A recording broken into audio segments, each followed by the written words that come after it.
ચાલુ છે. એન સિંઘમની આંખોમાં એક જે આગ. હું શોધી કાઢીશ આ બદલો કોણ લઈ રહ્યું છે.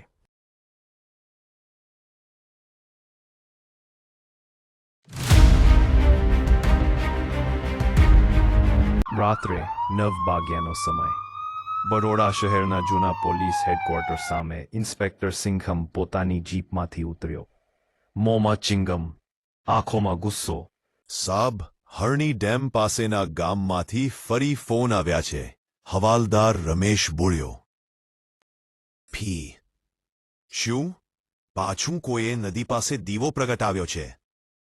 જે જગ્યા પરથી બોટ ડૂબી હતી એ જ જગ્યા. સિંઘ મેં હાથમાં ટોર્ચ લઈ કહું, આ વખતે ખાલી છાયાઓ નથી, જીવતો સાક્ષી હશે ત્યાં. Building tension. એ રાત્રે ટીમ ડેમ તરફ નીકળી. રસ્તામાં વરસાદના ટીપાં અને વીજળીના કડાકા. Pause. Add thunder sound effect. ગામના લોકો ઘરના દરવાજા બંધ કરી બેઠા હતા. કોઈને હરણીનું નામ લેવાની હિંમત નહોતી. Long pause for eerie silence. આછા જા સિંઘમ. 7. હરણીનો બદલો હજી પૂરો નથી થયો. 7. સિંઘમ ટોર્ચથી ધ્યાન આપ્યો. અને ત્યાં દેખાઈ એક લાલ દુપટ્ટો પાણીમાં તરતો. તે એ જ દુપટ્ટો હતો જે ડૂબેલી વિદ્યાર્થીની રૂપાલીનો હતો. એ તો સંકેત છે. રૂપાલી જીવતી નથી, પણ તેની આત્મા હજી રાહ જોઈ રહી છે. રાત્રે જ તેણે ગામના સરપંચને બોલાવ્યો.